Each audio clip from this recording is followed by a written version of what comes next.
Question number 22 editing passage అనేది 10th క్లాస్కు సంబంధించినటువంటిది. 10th class students ఎవరైనా మరి ఈ వీడియో చూసే వాళ్ళైతే ఎడిటింగ్ ప్యాసేజ్ అనేది మీకు చాలా ఉపయోగకరమైంది. ఎందుకంటే సెక్షన్ బిలో మనకి 4 మార్క్స్కు అడిగేటువంటి క్వశ్చన్ వచ్చేసి ఎడిటింగ్ ప్యాసేజ్. ఈ ఎడిటింగ్ ప్యాసేజ్ని చేయడానికి చాలామంది భయపడుతూ ఉంటారు. అది ఎలా చేయాలో అన్నటువంటి కన్ఫ్యూషన్లో కూడా ఉంటుంటారు. అది చేయడానికి చాలా వరకు పిల్లవాడు డిఫికల్ట్గా ఫీల్ అవుతుంటాడు. అలాంటి డిఫికల్ట్గా ఉన్న వాళ్ళు ఎవరైనా ఇప్పటి వరకు ఈ ఎడిటింగ్ ప్యాసేజ్ గురించి తెలియని వాళ్ళు కానీ, ఒకవేళ టీచర్స్ చెప్పినా కానీ మీకు మర్చిపోయి ఉన్నట్లయితే ఈ వీడియో అనేది మీకు చాలా హెల్ప్ఫుల్గా ఉంటుందని చెప్పేసి నేను భావిస్తున్నాను. కాబట్టి ఈ వీడియోని మీరు తప్పకుండా చూడండి. అలాగే సబ్స్క్రైబ్ చేసుకోవడానికి మర్చిపోవద్దు. మీ స్నేహితులకు, మీ తోటి వారికి కూడా ఈ యొక్క వీడియోను పరిచయం చేసినట్లయితే వాళ్ళు కూడా విని నేర్చుకొని మంచి మార్కులు తెచ్చుకోవడానికి మరి ఉపయోగపడుతుందని నేను ఆశిస్తున్నాను. ఈ సమయంలో మరి లేట్ చేయకుండా విషయాన్ని నేను మీకు చెప్తాను. ఈ వీడియో అంతా కూడా చివరి వరకు చూడండి. అంతేకాకుండా మీరు చూస్తేనే మరలా ఇంకా కొన్ని వీడియోస్ను కూడా నేను అప్లోడ్ చేయడానికి నాకంటూ ఒక ఎంతూసియాసం వస్తుందని నేను భావిస్తున్నాను. సరే, క్వశ్చన్ నెంబర్ 22 ఎడిటింగ్ ప్యాసేజ్. ఇది 10th స్టాండర్డ్లో ఉంటుందని మనం చెప్పుకున్నాం ఆల్రెడీ. అదిగో అక్కడ స్క్రీన్ మీద మీకు కనిపిస్తుంది కదా, 4 మార్క్స్ 10th క్లాస్ క్వశ్చన్ పేపర్లో సెక్షన్ బిలో క్వశ్చన్ నెంబర్ 22 అని మనకు అక్కడ రాయబడింది, గమనించండి. So what are the rules? మనం ఇప్పుడు చేంజ్ చేయాలంటే మనకంటూ రూల్స్ కావాలి. ఆ రూల్స్ మనకి ఉంటేనే మనం 100% చేయగలం. వాట్ ఆర్ ద రూల్స్ చూద్దాము. Number 1, identify the subject. మనకు ఒక ప్యాసేజ్ ఇచ్చినప్పుడు ఆ ప్యాసేజ్లో యొక్క సబ్జెక్ట్ ఏంటి అనేది మనము ఐడెంటిఫై చేసుకోవాలి. ప్యాసేజ్ని ఐడెంటిఫై చేసుకోకుంటే మనము ఏం చేయలేం. First, before you right the answers, read the passage. After reading the passage చదువుకునేటప్పుడు నీకు సెంటెన్స్లో ఎక్కడో చోట సబ్జెక్ట్ అనేది ఉంటుంది. కాబట్టి సబ్జెక్ట్ను మనం ఐడెంటిఫై చేసుకోవాలి. సబ్జెక్ట్ ఐడెంటిఫై చేసుకోవడం అంటే ఏంటి అని అంటే, సబ్జెక్టు సింగులర్లో ఉందా, ప్లూరల్లో ఉందా అనేది మనం చూసుకోవాలి. సబ్జెక్టు ప్లూరల్లో ఉందా, సింగులర్లో ఉందా అనేది చూసుకోకపోతే మనము మొట్టమొదటిగా అక్కడే మనకు తప్పు జరుగుతుంది. కాబట్టి సబ్జెక్ట్ను చూసుకోండి. రెండవదిగా సబ్జెక్ట్ అండ్ వెర్బ్ అగ్రిమెంట్. ఇక్కడ మనకి ఇచ్చాడు చూడండి, subject and verb agreement. Subject and verb agreement అనేది చాలా చాలా ప్రాముఖ్యమైనది. సబ్జెక్ట్ మనం ఏందో చెప్పుకున్నాం, సింగులర్లో ఉందా, ఫ్లూరల్లో ఉందా అనేది చూసుకున్న తర్వాత, ఈ సింగులర్ సబ్జెక్ట్ అయితే if the subject is singular, singular verb is used. If the subject is plural, plural verb is used. Singular subject అయితే సింగులర్ వెర్బ్ను ఉపయోగించాలి. అదే సబ్జెక్టు ఫ్లూరల్లో ఉంటే ఫ్లూరల్ వెర్బ్ను ఉపయోగించాలి. సబ్జెక్ట్ అండ్ వెర్బ్ అగ్రిమెంట్లో if the subject is singular, singular verb is used. If the subject is plural, plural verb is used. అర్థమైపోయింది అనుకుంటున్నాను. ముందు సబ్జెక్ట్ను సెలెక్ట్ చేసుకోవాలి. రెండోది సబ్జెక్టు వెర్బ్ అగ్రిమెంట్ మనం తీసుకోవాలి. నెక్స్ట్ థర్డ్ వన్ వచ్చేసి వెర్బ్ ఫామ్స్ ఏ ఫామ్ వాడాలి. ఇప్పుడు పైన ఏం చెప్పుకున్నాము, సబ్జెక్టు వెర్బ్ అగ్రిమెంట్ అన్నాం కదా.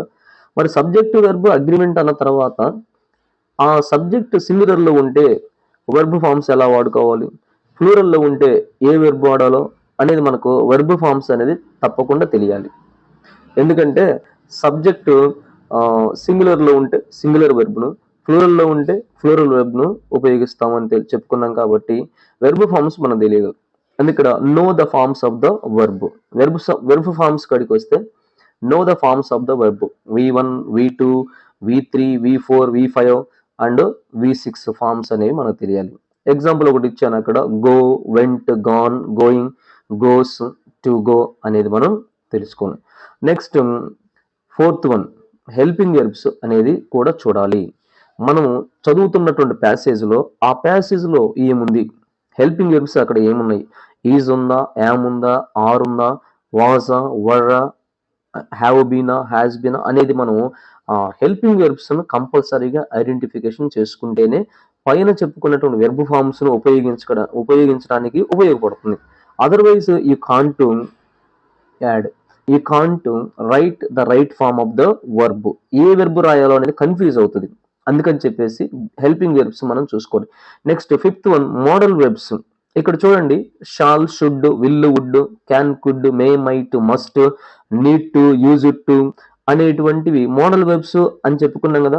మోడల్ వెర్బ్స్ ఏవైతే ఉంటాయో వాటికన్నిటికీ సింగిల్ వెర్బ్ అంటే వెర్బ్ ఫామ్ 1 మాత్రమే ఉపయోగించాలి. First form of the verb is used with all those things. బాగా గుర్తుపెట్టుకోండి, shall, should, will, would, can, could అనే పదాలు వచ్చినప్పుడు వెర్బ్ ఫామ్ 1 ఉపయోగించుకోవాలి. Next tenses, present tense, past tense, future tense అనేది మనం ఐడెంటిఫై చేసుకోవాలి. సబ్ టెన్సెస్ అనేవి మనం ఇక్కడ చూసినట్లయితే సింపుల్ ప్రజెంట్ ఉందనుకోండి V1 ఫామ్ ఉపయోగించుకోవాలి. సింపుల్ పాస్ట్ వచ్చిందనుకోండి second form of the verb ను ఉపయోగించాలి. సింపుల్ ఫ్యూచర్ లో షాల్ గానీ విల్ గానీ హెల్పింగ్ వెర్బ్స్ ఉంటాయి కాబట్టి అక్కడ మనము వెర్బ్ 1 ఫామ్ ను ఉపయోగించుకోవాలి. నెక్స్ట్ అదే కంటిన్యూస్ లో మనం తీసుకెళ్ళాం అనుకోండి, కంటిన్యూస్ లో చూడండి, కంటిన్యూస్ టెన్స్ లో కానీ చూసినట్లయితే is, am, are, was, were, will be and shall be అనేవి మనకు 3 టెన్సెస్ లో ఉంటాయి. Is, am, are present continuous tense, was, were helping verbs in past tense, will be, shall be in future tense. కాబట్టి వీటితో పాటు మనకు వచ్చే verb ఏంటిది అంటే V4 ఫామ్ ఉండాలి, వెర్బ్ ఫామ్ 4 అనేది ఉండాలి. నెక్స్ట్ పర్ఫెక్ట్ టెన్సెస్ తీసుకున్నాం అనుకోండి, have, has, had, will have, shall have అనేవి ఉన్నాయి అనుకోండి, అక్కడ మనం V3 ఫామ్ ను ఉపయోగించుకోవాలి. V3 ఫామ్ ను మనం ఉపయోగించుకోవాలి. Third form of the verb is must and should. Next perfect continuous tense, have been, has been, had been, will have been or shall have been అనేవి వచ్చినప్పుడు you need to use V4 form. ఇక్కడ spelling mistake పడింది, V4 form ఉపయోగించాలి. Next 7th point ఏంటంటే voice, active voice. ప్యాసేజ్లో కొన్ని సందర్భాల్లో కొన్ని సెంటెన్సెస్లో వాయిస్ కూడా ఉపయోగిస్తాడు.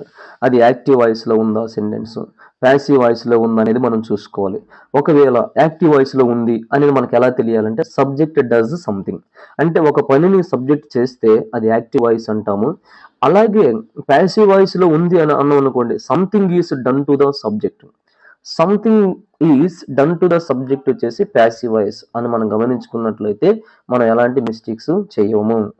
ఎందుకంటే ఈ వాయిస్ విషయానికి వస్తే సపరేట్ వీడియో మీకోసం నేను చేస్తాను.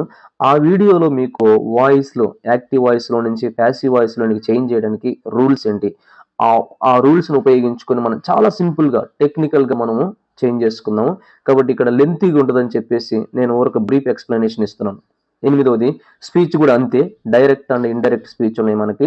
ఈ డైరెక్ట్ అండ్ ఇండైరెక్ట్ స్పీచ్లో ఏ విధంగా మారుతాయి అనేది మీకు వచ్చేటువంటి క్లాసుల్లో నేను చెప్తాను.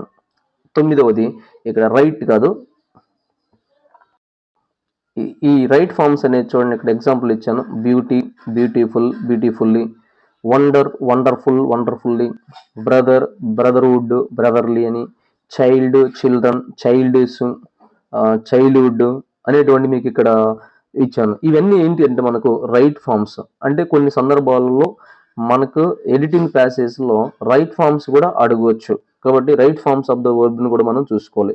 10th వన్లో suitable forms of the verb. మనం ఆల్రెడీ గత పైన చెప్పుకొని ఉన్నాము. సూటబుల్ ఫార్మ్స్ అంటే వెర్బ్ ఫార్మ్స్ అన్ని కూడా మనం తెలుసుకోవాలి. తర్వాత ఆర్టికల్స్.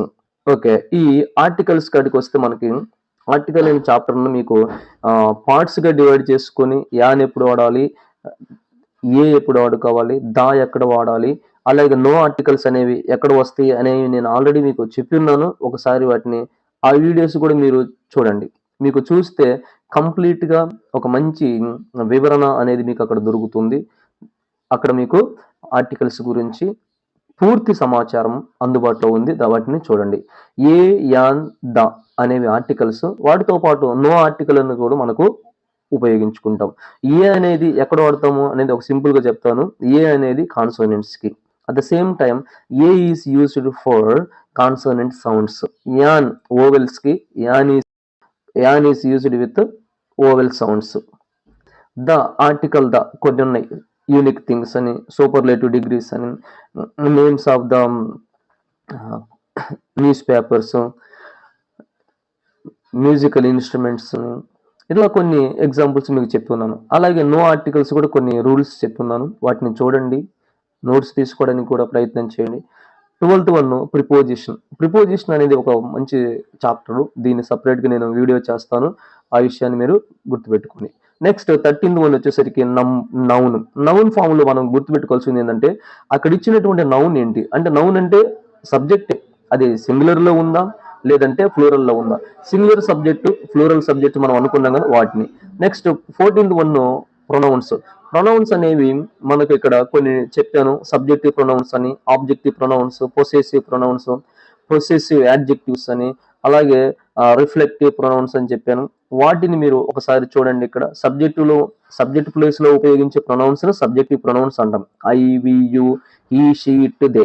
ఆబ్జెక్ట్ ప్లేస్ లో ఉపయోగించే ప్రొనౌన్స్ ని ఆబ్జెక్టివ్ ప్రొనౌన్స్ అంటాము, me, us, you, him, her, it, they. Then కాదు, దే. చూస్తే me, us, you, him, her, it, they. Possessive adjectives అని అంటాము, ఇవి ప్రొనౌన్సే కానీ యాడ్జెక్టివ్ లాగా ఉపయోగపడతాయి కాబట్టి వాటిని పొసెసివ్ యాడ్జెక్టివ్స్ అంటాం. My, our, your, his, her, its, their. Possessive pronouns mine, ours, yours, his, hers, theirs. Reflective pronoun myself, ourselves, yourself, yourselves, himself, herself, itself, themselves అనేవి రిఫ్లెక్టివ్ ప్రొనౌన్స్. కాబట్టి అక్కడ ప్రొనౌన్స్ కూడా అడిగేటువంటి ఆస్కారం ఎందులో ఉంటుంది, ఎడిటింగ్ ప్యాసేజ్లో ఉంటుంది, గమనించండి. మరి ఇంకొకటి ఇఫ్ క్లాస్ ఇక్కడ క్లుప్తంగా రూల్స్ మాత్రమే చెప్తున్నాను. ఇఫ్ క్లాస్ నేను సపరేట్ వీడియో చేస్తాను, మీకు ఆల్రెడీ కొన్ని ఎగ్జాంపుల్స్ మాత్రమే, ఇక్కడ ఎగ్జాంపుల్స్ కూడా ఇవ్వలేదు, ఇవన్నీ పూర్తిగా మీకు సపరేట్ వీడియోలో చెప్తాను. ఇఫ్ క్లాస్ టైప్ 1 వస్తే సింపుల్ ప్రజెంట్ టెన్స్ ఉంటుంది. సింపుల్ ప్రజెంట్ టెన్స్ కి shall or will plus verb 1 రావాలి, గుర్తుపెట్టుకోండి. టైప్ 2లో సింపుల్ పాస్ట్ లో ఉందనుకోండి, అక్కడ వుడ్ ప్లస్ V1 తీసుకోవాలి. టైప్ 3 పాస్ట్ పర్ఫెక్ట్ లో ఉంటే, పాస్ట్ పర్ఫెక్ట్ అంటే ఏంటిది, హ్యాడ్ ప్లస్ V3, దానికి వుడ్ హ్యావ్ ప్లస్ V3 అనేది తీసుకొని మనము చేస్తే తప్పకుండా మనకు కావలసినటువంటి స్కోర్ను మనం చేసుకోగలము. ఒకసారి క్విక్ రివిజన్ చేసుకొని మనము ఈ యొక్క చాప్టర్ని ముగించుకున్నాం. ఇందులో మరొకసారి నేను చెప్తున్నాను, ఎడిటింగ్ ప్యాసేజ్లో మొట్టమొదటిగా సబ్జెక్ట్ను చూసుకోవాలా, రెండవది సబ్జెక్ట్ ప్లస్ వెర్బ్ అగ్రిమెంట్ని తీయాలి, సబ్జెక్ట్ వెర్బ్ అగ్రిమెంట్ తీసుకోవాలి.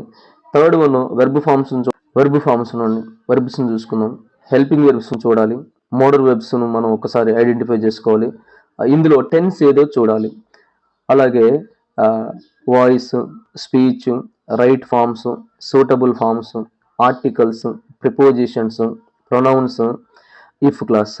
ఇవండి, వీటినన్నిటిని మనము చూస్తే మీకు ఎక్కడ కూడా మార్క్ అనేది తప్పు. అంటే ఇవన్నీ ఇస్తారా సార్ అని మీరు అడగచ్చు, ఇవన్నీ ఇస్తారని నేను చెప్పట్లేదు, కానీ ఇందులో ఎనీ 4 వస్తాయి, ఎనీ 4 క్యాన్ బి ఆస్క్. కాబట్టి ఆ 4ని మనం గుర్తుపెట్టుకోవడానికి ఇవన్నీ 1-2 సార్లు చూస్తే నేర్చుకున్నట్లయితే తప్పకుండా వీటిల్లో ఒక 4 కన్ఫామ్గా ఉంటాయి. ఇవేనండి మనకు ఈ యొక్క వీడియోకి సంబంధించి ఎడిటింగ్ ప్యాసేజ్కి సంబంధించినటువంటి పూర్తి సమాచారము.